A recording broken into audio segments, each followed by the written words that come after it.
Guys, sa lahat po ng naguguluhan, no, tungkol po ito sa bride at saka yung pagkawala ni Cabral. Napakarami po ngayon ang nagpaabot sa atin, kahit ay ilang video na po ang ating ipinapaabot.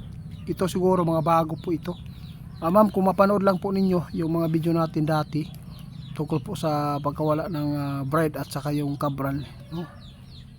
Kung mapanood po ninyo ay posibleng hindi na kayo magtatanong pa dito sa amin, no? Pero magbigay po kami ng tugon kasi si kaibigan nandito po, si tatay. Sa lahat ng makapanood ngayon, ito lang po ang advice para mabigyan kayo ng paglilinaw, no? Para malaman ninyo ang katotohanan dito sa ating kaibigan. Kaibigan, kumusta po? Marami pong mga katanungan po sa ating kaibigan kasi grabe po yung mga nangyayari daw talaga ng mga kababalaghan dito. Kasi pagka wala ng bride, biglang nag-viral po ngayon ang pagbigti o pagkamatay ni Cabral, no? Pero ang daming mga netizen na hindi naniniwala na imposible daw talaga na si Cabral po yung nakuha doon sa Benguet at posible daw talagang ganyan ang gawin. Kaya nais talaga nilang malaman sa inyo, no? Ano po ba ang maibigay po ninyong impormasyon o advice sa kanila para hindi na po sila magtatanong pa sa sarili nila, kasi naguguluhan talaga sila kung bakit ito ginawa ng mga taong demonyo, no?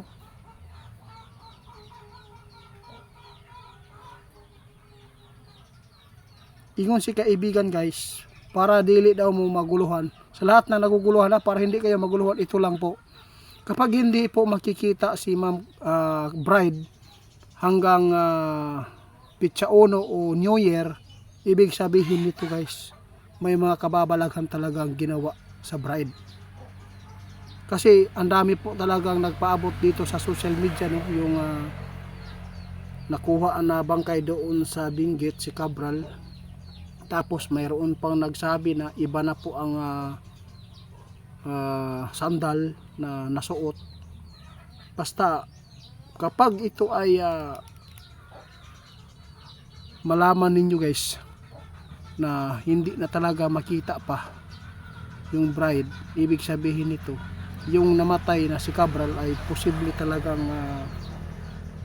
buhay at yung bride yung nasa bangin.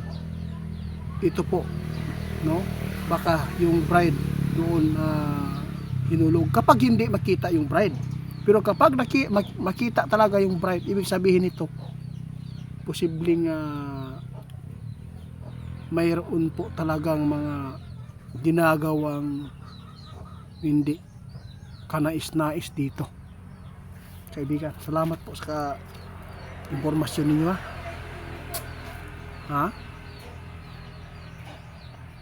Kasi po, kaibigan, napakarami talaga mga tao nagpaabot sa atin dahil po sa inyo. Kasi yung mga sinasabi ninyo daw ay lalo na sa makalamid nangyayari. Kaya ito dumating, umabot sa atin yung mga gusto nilang malaman ng mga impormasyon ninyo.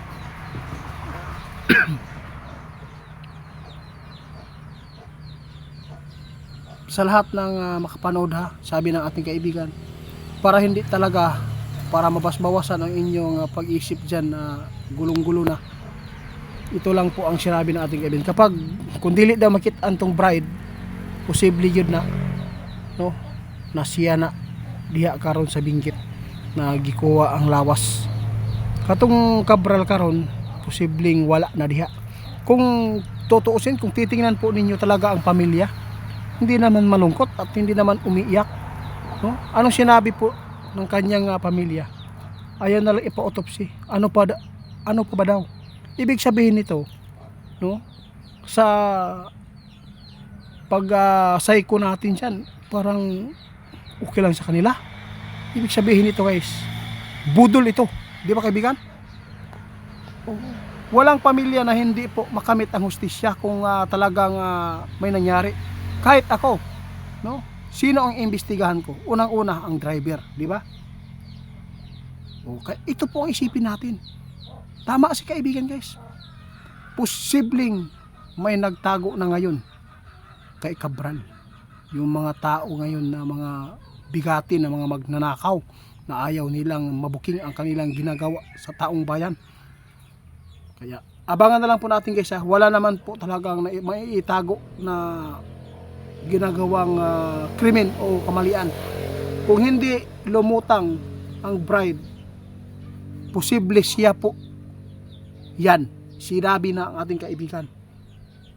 Kasi kung titingnan lang po ninyo, guys, ang impormasyon ng ating kaibigan, parang dito ako maniniwala kay kaibigan.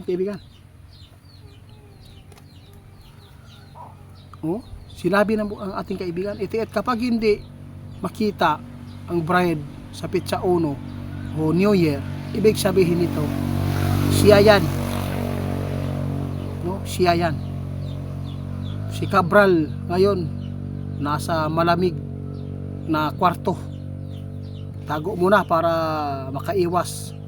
Kaya salamat sa lahat ng mga naguguluhan, ha. Ito lang po masabi ko. No?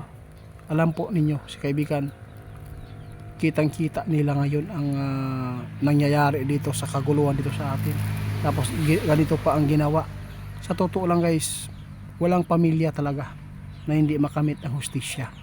Lalo na ang kasama-kasama, ang driver pa mismo, no? Kung titingnan natin, guys, ng maayos, hindi talaga yan. Buhay na buhay talaga. Ito na lang po ang hihintayin ninyo. Kasi si kaibigan, nais talaga niyang sabihin ng katotohanan dito, guys. Pero ayaw po niya na ilina o ipaliwanag ng maayos sa inyo dahil alam na po ninyo sino po ang masisira dito. Ako, di ba? Kaibigan? Oo, ako. Kasi ako nagpaabot. Ito lang po, naguguluhan man kayo, bibigyan ko kayo ng linaw. Kapag hindi makita si bride, ibig sabihin yan, sakit ito sa pamilya eh. Si bride yan. No? Si Cabral, pinatakas na, kinuha at kinupkop sa mga magnanakaw ng mga bigatin. At saka, yung pamilya, hindi yan mapakali kung mayroon talagang totoong nangyari sa asawa. Siyempre maghanap tayo ng hustisya. Bakit po nakipag-away pa para labanan pa na hindi na ipo-autopsy? Ano pa ba daw? Ibig sabihin nito, guys, fake ang pagkamatay nito. Hindi totoo. Kaya Ma'am Cabral, lumabas ka na lang para hindi maguguluhan ang taong bayan.